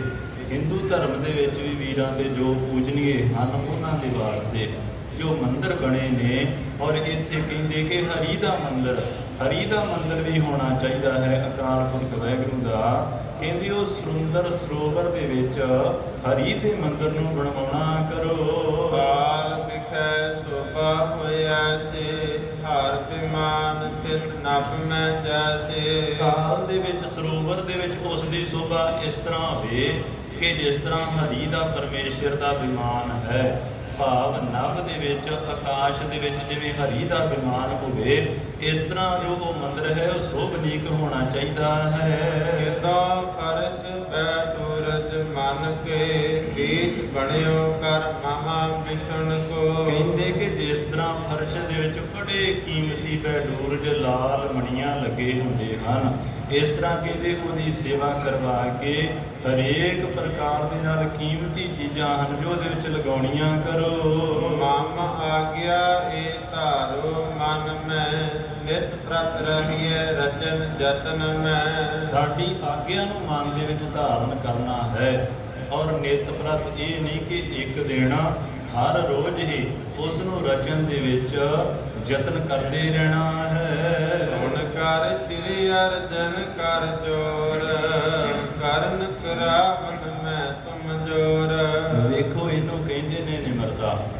ਜੇ ਬਿਰਥੀਆ ਹੁੰਦਾ ਤੇ ਬਿਰਥੀਏ ਨੇ ਕਹਿਣਾ ਸੀ ਕਿ ਮੈਂ ਕਰਵਾ ਦੇਵਾਂਗਾ, ਜਿਵੇਂ ਉਸਨੇ ਕਿਹਾ ਸੀ ਕਿ ਸਾਰੀ ਸੇਵਾ ਤੇ ਮੈਂ ਕਰਦਾ। 2 ਸਾਲ ਸ੍ਰੀ ਗੁਰੂ ਅਰਜਨ ਦੇਵ ਮਹਾਰਾਜ ਤੇ ਲਾਹੌਰ ਰਹੇ ਔਰ ਉਸਨੇ ਕਿਹਾ ਸੀ ਕਿ ਜੋ ਇੱਥੇ ਹਨ, ਸਤਿਗੁਰੂ ਜੀ ਨੂੰ ਵੀ ਕਹਿ ਦਿੱਤਾ ਸੀ ਉਹਨੇ ਕਿ ਤੁਸੀਂ ਕੁਛ ਨਹੀਂ ਕਰਦੇ, ਸਾਰੀ ਸੇਵਾ ਤੇ ਮੈਂ ਸੰਭਾਲਦਾ। ਸ੍ਰੀ ਗੁਰੂ ਅਰਜਨ ਦੇਵ ਮਹਾਰਾਜ ਜੀ ਕੀ ਕਹਿ ਰਹੇ ਨੇ? ਸਤਿਗੁਰੂ ਜੀ ਕਹਿੰਦੇ ਸੁਣ ਕਰ ਸ੍ਰੀ ਅਰਜਨ ਕਰ ਜੋਰ। ਦੋਵੇਂ ਹੱਥ ਜੋੜੇ ਦਾਦਾ ਜੀ ਨੇ, ਕਹਿੰਦੇ ਕਿ ਮੈਂ ਕੌਣ ਕਰਨ ਵਾਲਾ ਹਾਂ, ਕਰਨ ਕਰਾਵਨ ਮੈਂ ਤੁਮ ਜੋਰ। ਕਰਨ ਕਰਾਉਣ ਵਾਲੇ ਸਤਿਗੁਰੂ ਜੀ ਤੁਸੀਂ ਹੋ, ਜੋ ਵੀ ਕਰਨਾ ਹੈ ਜੋ ਵੀ ਕਰਵਾਉਣਾ ਹੈ ਉਹ ਤੁਸੀਂ ਹੀ ਕਰਵਾਉਣਾ ਹੈ। ਨਮਿਤ ਮਾਤਰ ਮੈਂ ਰਹਿ ਮਾਹੇ, ਪ੍ਰਾਨ ਹੋਤ ਲਗ ਸੇਵਾ ਤਾਹੇ। ਮੈਂ ਸਦਾ ਹੀ ਇਸ ਦੀ ਸੇਵਾ ਦੇ ਵਿੱਚ ਲੱਗਾ ਰਹਾਂਗਾ। ਮੈਂ ਤੇ ਨਿਮਿਤ ਮਾਤਰ ਹਾਂ, ਤੁਸੀਂ ਤਾਂ ਸਾਨੂੰ ਵਡਿਆਈਆਂ ਦਿੰਦੇ ਹੋ। ਔਰ ਕਹਿੰਦੇ ਪ੍ਰਾਨ ਹੋਤ ਲਗ ਸੇਵੋ ਤਾਂ, ਜਿੰਨਾ ਚਿਰ ਤੱਕ ਪਿਤਾ ਗੁਰਦੇਵ ਜੀ ਮੇਰੇ ਅੰਦਰ ਪ੍ਰਾਨ ਹਨ, ਮੇਰੇ ਇਸ ਸਰੀਰ ਦੇ ਵਿੱਚ ਸਵਾਸ ਹਨ, ਮੈਂ ਤੇ ਇਸ ਸਮੇਂ ਤੱਕ ਹੀ ਸੇਵਾ ਦੇ ਵਿੱਚ ਲੱਗਾ ਰਹਾਂਗਾ। ਰਹਾ ਰਚਨ ਪ੍ਰਸਾਦ ਤੁਮਾਰੋ, ਹੋਏ ਸਹਾਇਕ ਆਪ ਸੰਭਾਰੋ। ਸਤਿਗੁਰੂ ਜੀ ਕਹਿੰਦੇ ਕਿ ਤੁਸੀਂ ਕਿਰਪਾ ਕਰਨੀ ਹੈ, ਪ੍ਰਸਾਦ ਭਾਵ ਤੁਸੀਂ ਕਿਰਪਾ ਕਰਿਓ ਔਰ ਆਪ ਜੀ ਸਦਾ ਹੀ ਸਾਡੇ ਸਹਾਇਕ ਬਣਿਓ ਤੇ ਅਸੀਂ ਸੇਵਾ ਕਰਦੇ ਰਹਾਂਗੇ। ਸੁਣ ਕਰ ਸਤਿਗੁਰੂ ਪ੍ਰਸੰਨ, ਕਹਿਓ ਹੋ ਸਭ ਲਾਇਕ ਧਨ। ਇਸ ਤਰ੍ਹਾਂ ਸੁਣ ਕੇ ਧੰਨ ਸ੍ਰੀ ਗੁਰੂ ਰਾਮਦਾਸ ਮਹਾਰਾਜ ਜੀ ਪ੍ਰਸੰਨ ਹੋਏ ਕਿ ਵਾਕਿਆ ਜੀ ਅਸੀਂ ਜੋ ਚੋਣ ਕੀਤੀ ਹੈ ਉਹ ਠੀਕ ਹੈ। ਔਰ ਪ੍ਰਸੰਨ ਹੋ ਕੇ ਦਾਦਾ ਜੀ ਕਹਿੰਦੇ ਕਹਿਓ, ਸਤਿਗੁਰੂ ਜੀ ਨੇ ਕਿਹਾ ਹੋ ਸਭ ਲਾਇਕ ਤੁਮ ਧਨ। ਕਹਿੰਦੇ ਕਿ ਸਾਰੇ ਹੀ ਕੰਮਾਂ ਕਰਕੇ ਤੁਸੀਂ ਲਾਇਕ ਹੋਵੋਗੇ ਜੇ ਤੁਸੀਂ ਇੱਛਾ ਕਰਦੇ ਹੋ ਤੇ ਸਦਾ ਹੀ ਧੰਨ ਸ੍ਰੀ ਗੁਰੂ ਨਾਨਕ ਦੇਵ ਮਹਾਰਾਜ ਜੀ ਤੁਹਾਡੇ ਸਾਥ ਹਨ। ਕਹਿ ਸੁਣ ਕੇ ਤਬ ਕੀਨਸ ਤਿਆਰੀ, ਹਿਤ ਪਰਲੋਕ ਜਗ ਗੁਰ ਉਪਕਾਰੀ। ਇਸ ਤਰ੍ਹਾਂ ਕਹਿ ਸੁਣ ਕੇ ਸਤਿਗੁਰੂ ਜੀ ਨੇ ਆਪਣੇ ਸਿੱਖਾਂ ਨੂੰ, ਧੰਨ ਸ੍ਰੀ ਗੁਰੂ ਅਰਜਨ ਦੇਵ ਮਹਾਰਾਜ ਜੀ ਨੂੰ ਇਸ ਤਰ੍ਹਾਂ ਬਚਨ ਕੀਤੇ ਤੇ ਦਾਤਾ ਜੀ ਨੇ ਪਰਲੋਕ ਗਮਨ ਕਰਨ ਦੀ ਤਿਆਰੀ ਕੀਤੀ ਹੈ। ਤੋਹਰਾ ਲਖ ਤਿਆਰੀ ਸਤਿਗੁਰੂ ਕੀ, ਤਬ ਭਾਨੀ ਬੜ ਭਾਗ। ਆਤ ਬੰਦ ਬੰਧਨ ਕਰੀ ਔਰ ਉਮਗਾ ਅਨੁਰਾਗ। ਜਦੋਂ ਸਤਿਗੁਰੂ ਜੀ ਨੇ ਸੱਚਖੰਡ ਪਿਆਨਾ ਕਰਨ ਦੀ ਤਿਆਰੀ ਕੀਤੀ ਨਾ, ਤੇ ਮਾਤਾ ਭਾਨੀ ਜੀ ਦੇ ਮਨ ਦੇ ਵਿੱਚ, ਹਿਰਦੇ ਦੇ ਵਿੱਚ ਬੜਾ ਵੈਰਾਗ ਹੋਇਆ, ਕਿਉਂਕਿ ਅਸਕਰ ਪਤੀ ਨੇ ਜੀਵਨ ਸਾਥੀ ਨੇ, ਜੋ ਦੁਨਿਆਵੀ ਰਿਸ਼ਤਾ ਹੈ। ਔਰ ਮਨ ਦੇ ਵਿੱਚ ਐਸਾ ਵੈਰਾਗ ਪੈਦਾ ਹੋਇਆ ਔਰ ਦੋਵੇਂ ਹੱਥ ਜੋੜ ਕੇ ਮਾਤਾ ਭਾਨੀ ਜੀ ਨੇ ਜਦੋਂ ਬੰਦਨਾ ਕੀਤੀ ਔਰ ਮਨ ਦੇ ਵਿੱਚ ਬੜਾ ਹੀ ਵੈਰਾਗ ਪੈਦਾ ਕੀਤਾ ਹੈ। ਚੌਪਈ ਸਰਬ ਰੀਤ ਸਮਰੱਥ ਸੁਖ ਦਾਤੇ, ਜਿਨ ਬੜ ਭਾਗ ਤਿਨੋ ਤੁਮ ਜਾਤੇ। ਫਿਰ ਮਾਤਾ ਜੀ ਨੇ ਕਿਹਾ ਕਿ ਸਾਰੀਆਂ ਹੀ ਰੀਤਾਂ ਕਰਕੇ ਸਤਿਗੁਰੂ ਜੀ ਤੁਸੀਂ ਸਮਰੱਥ ਹੋ ਔਰ ਸਤਿਗੁਰੂ ਜੀ ਸਮਰੱਥ ਹਨ। ਗੁਰਬਾਣੀ ਦੇ ਬਚਨ ਨੇ ਸਮਰੱਥ ਗੁਰੂ ਸਿਰ ਹੱਥ ਧਰਿਓ। ਸਮਰੱਥ ਕੇਵਲ ਇੱਕ ਹੀ ਹੈ, ਨਿਰੰਕਾਰ ਸਾਹਿਬ ਸ੍ਰੀ ਗੁਰੂ ਗ੍ਰੰਥ ਸਾਹਿਬ ਪਿਤਾ ਮਹਾਰਾਜ ਜੀ। ਜੋ ਵੀ ਮੰਗੋ ਉਹ ਸਾਰੀਆਂ ਹੀ ਸਤਿਗੁਰੂ ਜੀ ਦਾਤਾਂ ਦਿੰਦੇ ਨੇ। ਔਰ ਮਾਤਾ ਜੀ ਨੇ ਕਿਹਾ ਜਿਨ ਪਟ ਭਾਗ ਤਿਨੋਂ ਤੁਮ ਜਾਤੇ, ਕਿ ਉਹ ਜਾਣਦਾ ਹੈ ਜਿਨ੍ਹਾਂ ਦੇ ਵੱਡੇ ਭਾਗ ਹੋਣ। ਦੂਜਾ ਕੋਈ ਨਹੀਂ ਜਾਣ ਸਕਦਾ ਕਿ ਕੌਣ ਸਮਰੱਥ ਹੈ ਔਰ ਕੌਣ ਨਹੀਂ। ਔਰ ਐਵੇਂ ਲੋਕੀ ਥਾਵਾਂ ਥਾਵਾਂ ਤੇ ਸੀਸ ਝੁਕਾਈ ਜਾਣ, ਪਤਾ ਹੋਵੇ ਨਾ ਕਿ ਭਾਈ ਇਹ ਇੰਨੇ ਲਾਇਕ ਹੈ ਵੀ ਜਾਂ ਨਹੀਂ। ਥਾਂ ਥਾਂ ਤੇ ਕਹਿੰਦੇ ਸੀਸ ਨਹੀਂ ਝੁਕਾਉਣੇ ਚਾਹੀਦੇ। ਮਾਤਾ ਜੀ ਕਹਿੰਦੇ ਕਿ ਜਿਨ੍ਹਾਂ ਨੇ ਤੁਸੀਂ ਜਾਣਿਆ, ਜਿਨ੍ਹਾਂ ਦੇ ਵੀ ਮਨ ਦੇ ਵਿੱਚ ਤੁਹਾਡੇ ਪ੍ਰਤੀ ਸ਼ਰਧਾ ਰਹੀ, ਉਹ ਜਾਣਦੇ ਹਨ ਕਿ ਤੁਸੀਂ ਸੁਖ ਦਾਤੇ ਹੋ ਔਰ ਤੁਸੀਂ ਧਨ ਹੋ। ਹਲਤ ਪਲਤ ਨ ਹੋ ਸਹਾਈ, ਜਿਮ ਚਾਹੋ ਤਿਮ ਠਟੋ ਗਸਾਈ। ਔਰ ਕਹਿੰਦੇ ਕਿਰਪਾ ਕਰਿਓ ਪਿਤਾ ਜੀ, ਪਤੀ ਜੀ, ਸਤਿਗੁਰੂ ਜੀ ਕਿਰਪਾ ਕਰਿਓ ਮੇਰੇ ਤੇ ਵੀ ਔਰ ਮੇਰੀ ਹਾਲਤ ਦੇ ਵਿੱਚ, ਪਲਤ ਦੇ ਵਿੱਚ ਤੁਸੀਂ ਸਹਾਇਕ ਹੋਇਓ। ਮੈਂ ਰਾਵਰ ਕੀ ਸੰਗ ਸਿਦਾਰਾਂ, ਤੁਮ ਬਿਨ ਨਹੀਂ ਜੀਵ ਅਵਤਾਰਾਂ। ਮਾਤਾ ਭਾਨੀ ਜੀ ਕਹਿੰਦੇ ਕਿ ਅਸੀਂ ਵੀ ਤੁਹਾਡੇ ਨਾਲ ਹੀ ਪਾਪਰ ਲੋਕ ਗਮਨ ਕਰਨਾ ਹੈ। ਤੁਮ ਬਿਨ ਨਹੀਂ ਜੀਵਨ ਧਾਰੋ, ਤੁਹਾਡੇ ਤੋਂ ਬਿਨਾਂ ਅਸੀਂ ਜੀਵਨ ਦੇ ਵਿੱਚ ਨਹੀਂ ਰਹਿਣਾ ਹੈ। ਰਾਗ ਦਵੈਖ ਪੜ ਹਰ ਕਰ ਸ਼ੋਕ, ਇਨ ਜਤ ਬਸਬੋ ਹੈ ਇਸ ਲੋਕ। ਇਸ ਦੁਨੀਆ ਦੇ ਵਿੱਚ ਰਹਿੰਦਿਆਂ ਰਾਗ ਦਵੈਖ ਦੋਸ਼ ਕਲੇ ਕਲੇਸ਼ ਬਹੁਤ ਕੁਝ ਹੁੰਦਾ ਹੈ। ਔਰ ਜਦੋਂ ਤੁਸੀਂ ਇੱਥੋਂ ਚਲੇ ਜਾਵੋਗੇ ਅਸੀਂ ਇਹਨਾਂ ਦੇ ਵਿੱਚ ਫਸ ਜਾਵਾਂਗੇ। ਇਨ ਜੁਤ ਬਸਵੇ ਹੈ ਇਸ ਲੋਕ, ਇਸ ਲੋਕ ਦੇ ਵਿੱਚ ਤਾਂ ਇਹੀ ਕੁਝ ਚੱਲਦਾ ਹੈ। ਸੁਤ ਪ੍ਰਿਥਿਆ ਉਤਪਾਤ ਉਠੈ ਹੈ, ਦੇਖਤ ਦੁਖ ਮੇਰੋ ਮਨ ਪੈ ਹੈ। ਉਹਨਾਂ ਦਾ ਇਸ਼ਾਰਾ ਇਹ ਸੀ ਕਿ ਜੋ ਸੁਤ ਪ੍ਰਿਥਿਆ ਹੈ ਉਹ ਉਤਪਾਤ ਕਰੇਗਾ, ਵਖੇੜਾ ਕਰੇਗਾ। ਔਰ ਜਦੋਂ ਦੋਨੇ ਪੁੱਤਰਾਂ ਦੇ ਵਿੱਚ ਝਗੜਾ ਹੋਵੇਗਾ ਉਹ ਸਾਨੂੰ ਚੰਗਾ ਨਹੀਂ ਲੱਗੇਗਾ।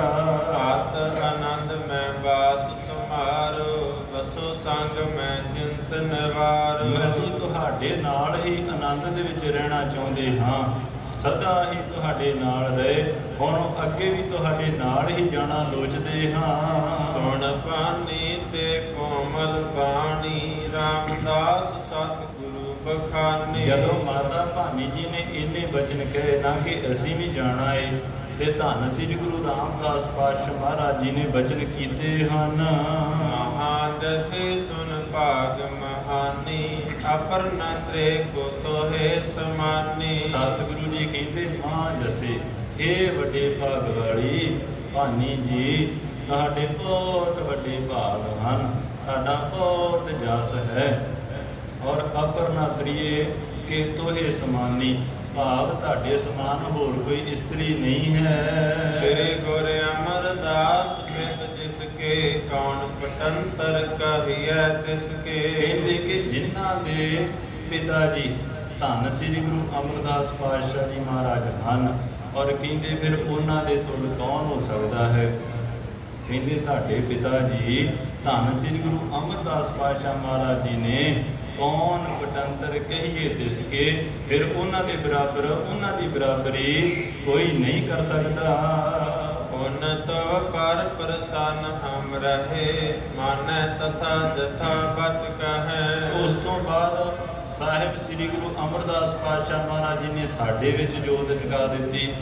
ਇੱਕ ਜੀਵਨ ਹੈ ਬੀਬੀ ਭਾਨੀ ਜੀ ਦਾ, ਜਿਨ੍ਹਾਂ ਦੇ ਪਿਤਾ ਜੀ ਹਨ ਉਹ ਵੀ ਗੁਰੂ, ਜਿਨ੍ਹਾਂ ਦੇ ਪਤੀ ਹਨ ਉਹ ਵੀ ਗੁਰੂ, ਔਰ ਜਿਨ੍ਹਾਂ ਦੇ ਅੱਗੇ ਬੱਚੇ ਹਨ ਉਹ ਵੀ ਗੁਰੂ, ਔਰ ਅੱਗੇ ਅੰਸ਼ ਬੰਸ ਹੀ ਇਸ ਦੇ ਵਿੱਚ ਹੀ ਰਹੀ। ਇਸ ਜੀਵਨ ਦੇ ਮਾਲਕ ਹਨ ਬੀਬੀ ਭਾਨੀ ਜੀ।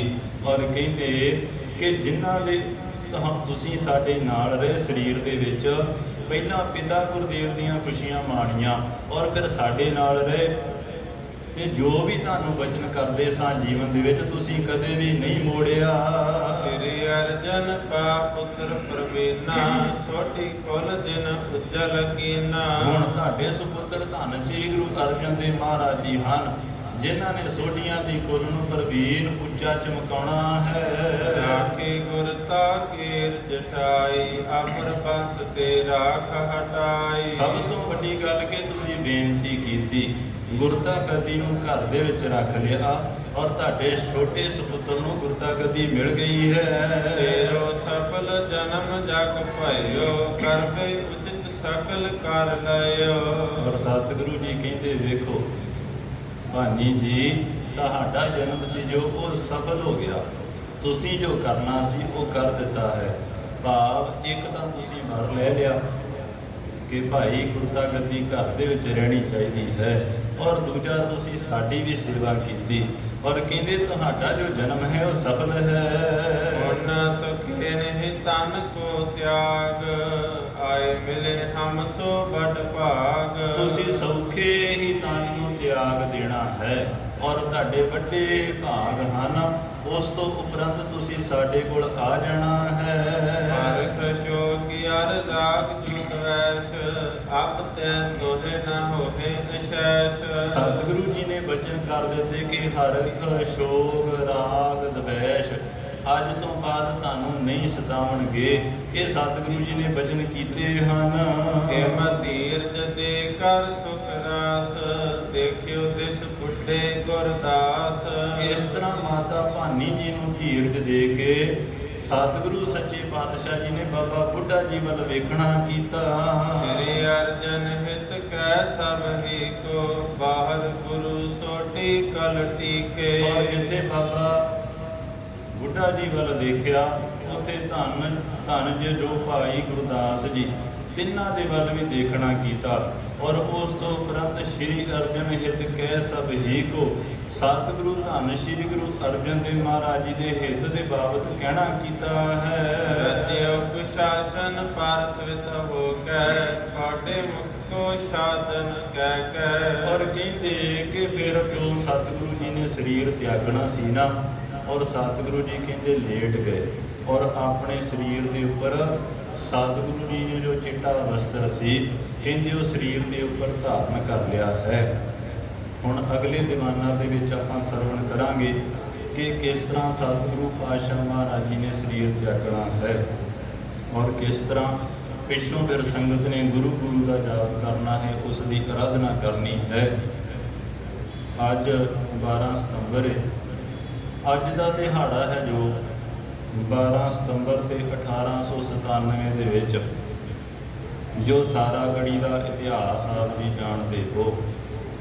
ਜਿਨ੍ਹਾਂ ਨੇ ਜਾਣਿਆ ਉਹਨਾਂ ਦੇ ਵੱਡੇ ਭਾਗ ਕਿ ਜੋ ਸਿੱਖ ਸਮੇਂ-ਸਮੇਂ ਤੇ ਗੁਰੂ ਘਰ ਦੇ ਵਾਸਤੇ ਜਿੱਥੇ ਘਾਲਣਾ ਕਰਦੇ ਰਹੇ ਔਰ ਜਿੱਥੇ ਇਕੱਲੇ ਗੁਰੂ ਘਰ ਦੇ ਵਾਸਤੇ ਹੀ ਨਹੀਂ, ਜੇ ਉਹ ਕਿਸੇ ਫੌਜ ਦੇ ਵਿੱਚ ਵੀ ਭਰਤੀ ਹੋ ਗਏ, ਕਿਸੇ ਪਲਟਨ ਦੇ ਵਿੱਚ ਉਹ ਚਲੇ ਗਏ, ਫਿਰ ਵੀ ਜਿੱਥੇ ਉਹਨਾਂ ਨੇ ਉਸ ਪਲਟਨ ਦੇ ਵਿੱਚ ਲੜੇ, ਉਸ ਫੌਜ ਦੇ ਵਿੱਚ ਲੜੇ, ਨਾਲ ਉਹ ਆਪਣੀ ਮਰਿਆਦਾ ਦੇ ਵਿੱਚ ਰਹੇ।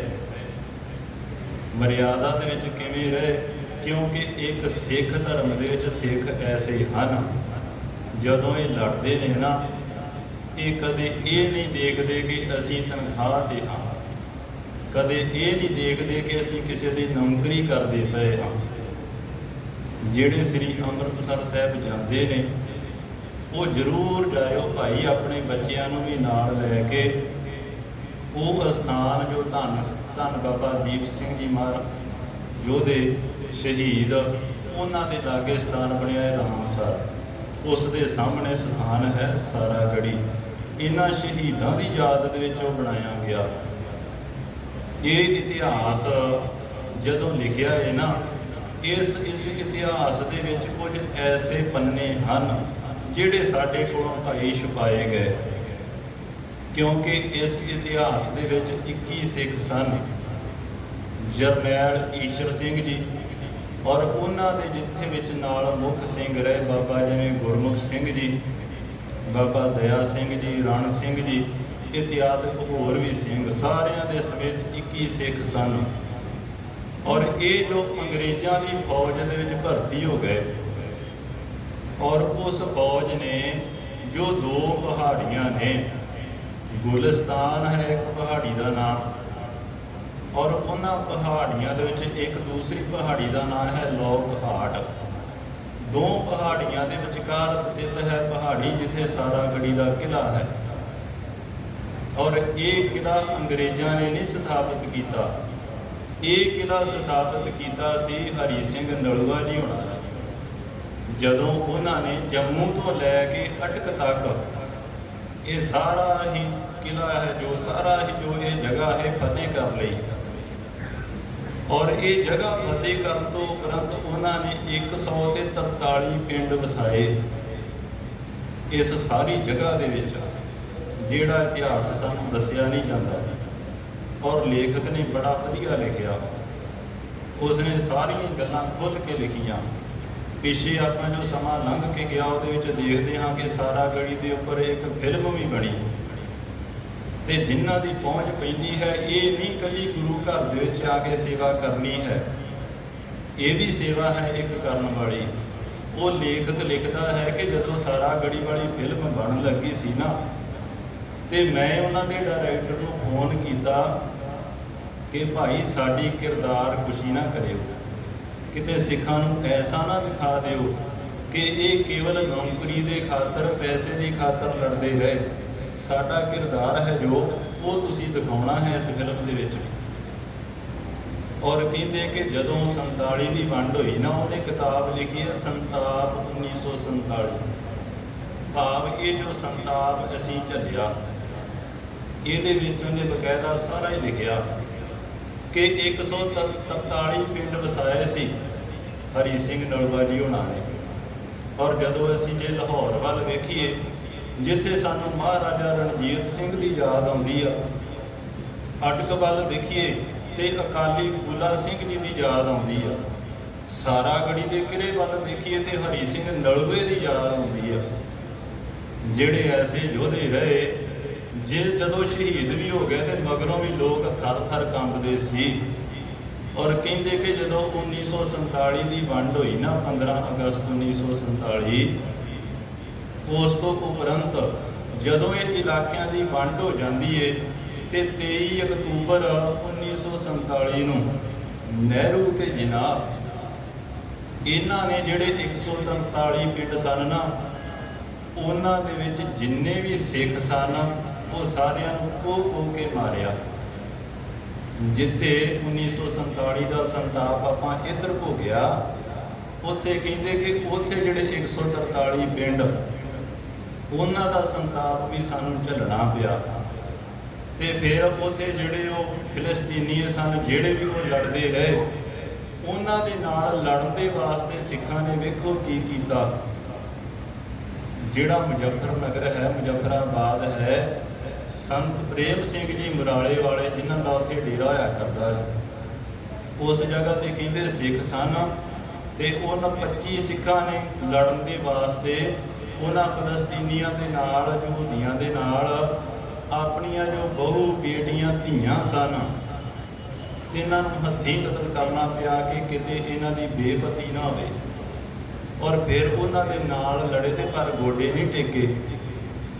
ਔਰ ਇਹ ਜੋ 21 ਸਿੰਘ ਲੜੇ ਨਾ, ਜਦੋਂ 36 ਸਿੱਖ ਬਟਾਲੀਅਨ ਤਾਇਨਾਤ ਕੀਤੀ ਜਲੰਧਰ ਦੇ ਵਿੱਚ ਬਣੀ ਇਸ ਇਲਾਕੇ ਦੇ ਵਿੱਚ, ਉਸ ਦੀ ਮੋਰਚਾਬੰਦੀ ਡਿਊਟੀ ਲਗਾ ਦਿੱਤੀ ਉਸ ਸਾਰਾਗੜ੍ਹੀ ਕਿਲ੍ਹੇ ਤੇ ਜਦੋਂ ਉਹ ਫਿਲਸਤੀਨੀ ਯਹੂਦੀਏ ਆ ਗਏ ਨਾ ਇਹਨਾਂ ਦੇ ਨਾਲ ਲੜਨ ਦੇ ਵਾਸਤੇ ਕਿ ਅਸੀਂ ਕਬਜ਼ਾ ਕਰ ਲਈਏ, ਸਭ ਤੋਂ ਪਹਿਲਾਂ ਮੇਨ ਪਹਾੜੀ ਹੈ ਜੋ ਸਾਰਾਗੜ੍ਹੀ, ਇਸ ਤੇ ਜੇ ਅਸੀਂ ਕਬਜ਼ਾ ਕਰ ਲਵਾਂਗੇ ਤੇ ਦੂਜੀਆਂ ਪਹਾੜੀਆਂ ਆਪੇ ਸਾਡੇ ਅੰਦਰ ਆ ਜਾਣਗੀਆਂ, ਅੰਡਰ ਹੋ ਜਾਣਗੀਆਂ।